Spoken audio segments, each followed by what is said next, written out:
IPL 2026 സീസണിലെ ഏറ്റവും വലിയ വാർത്തയായിരുന്നു സഞ്ജു സാംസണിന്റെ രാജകീയ കൂടുമാറ്റം. രാജസ്ഥാൻ റോയൽസിന്റെ പിങ്ക് കുപ്പായം അഴിച്ച് ചെന്നൈ സൂപ്പർ കിങ്സിന്റെ മഞ്ഞ ജേഴ്സിയിലേക്ക് സഞ്ജു എത്തിയത് ക്രിക്കറ്റ് ലോകം ഞെട്ടലോടെയാണ് കണ്ടത്. പകരമായി രവീന്ദ്ര ജഡേജ രാജസ്ഥാനിലേക്ക് പോയ ഈ 18 കോടിയുടെ സ്വാപ് ഡീൽ മാസങ്ങളോളം ചർച്ചാ വിഷയമായിരുന്നു. ഇപ്പോഴിതാ ഈ കൈമാറ്റത്തിന് പിന്നിലെ യഥാർത്ഥ കാരണം വെളിപ്പെടുത്തി രംഗത്തെത്തിയിരിക്കുകയാണ് മുൻ ഇന്ത്യൻ താരം ഹനുമ വിഹാരി. സഞ്ജുവിന്റെ ബാറ്റിംഗ് മികവോ ക്രിക്കറ്റ് സിക്സറോ അല്ല ചെന്നൈയെ ആകർഷിച്ചതെന്നും അതിനുമപ്പുറം മറ്റൊരു വലിയ ഘടകമുണ്ടെന്നും വിഹാരി തന്റെ ഇൻസ്റ്റഗ്രാം വീഡിയോയിൽ തുറന്നടിക്കുന്നു. സഞ്ജുവിനെ ടീമിലെത്തിക്കാൻ CSK മാനേജ്മെന്റ് കാണിച്ച താല്പര്യത്തിന് പിന്നിൽ കൃത്യമായ കച്ചവട ബുദ്ധിയുണ്ടെന്ന് വിഹാരി പറയുന്നു. സഞ്ജുവിന്റെ ക്രിക്കറ്റ് കളി കണ്ടിട്ടോ സാമ്പത്തിക കാരണങ്ങൾ കൊണ്ടോ മാത്രമല്ല ചെന്നൈ അവനെ സ്വന്തമാക്കിയത്. സഞ്ജുവിന്റെ ആരാധക വൃന്ദമാണ് ചെന്നൈയെ ആകർഷിച്ച പ്രധാന ഘടകം. IPLൽ ക്രിക്കറ്റ് മാത്രമാണ് പ്രധാനമെന്ന് നിങ്ങൾ കരുതുന്നുണ്ടെങ്കിൽ നിങ്ങൾക്ക് തെറ്റി.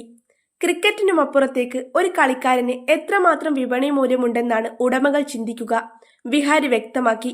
സഞ്ജു സാംസൺ എന്ന ബ്രാൻഡിന് ദക്ഷിണേന്ത്യയിൽ, പ്രത്യേകിച്ച് കേരളത്തിലുള്ള സ്വാധീനം ചെറുതല്ല.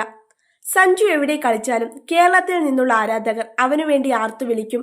അവർ സ്റ്റേഡിയത്തിൽ കളി കാണാനെത്തും. സോഷ്യൽ മീഡിയയിൽ അത് ആഘോഷമാക്കും. ഈ ക്രൗഡ് പുള്ളിംഗ് കഴിവാണ് DSK ലക്ഷ്യമിട്ടത്, വിഹാരി കൂട്ടിച്ചേർത്തു.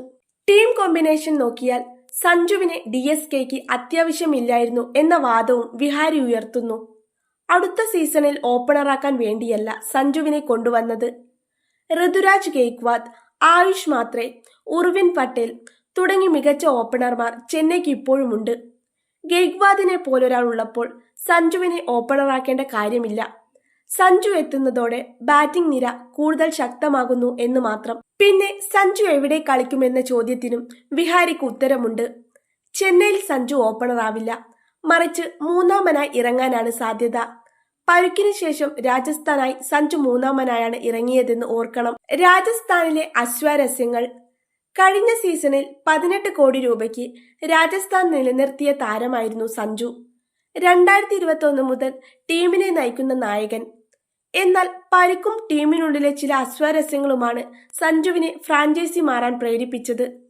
2012 കൽക്കത്തയിലൂടെ അരങ്ങേറിയ സഞ്ജു ഡൽഹിയിലും രാജസ്ഥാനിലുമായി IPLൽ വൻ ഇമ്പാക്ട് ഉണ്ടാക്കിയ താരമാണ്. ഹനുമ വിഹാരിയുടെ വാക്കുകൾ ശരിയാണെങ്കിൽ വരാനിരിക്കുന്ന സീസൺ CSKയെ സംബന്ധിച്ചിടത്തോളം കളിക്കളത്തിനും ഗാലറിയിലും ഉത്സവമായിരിക്കും.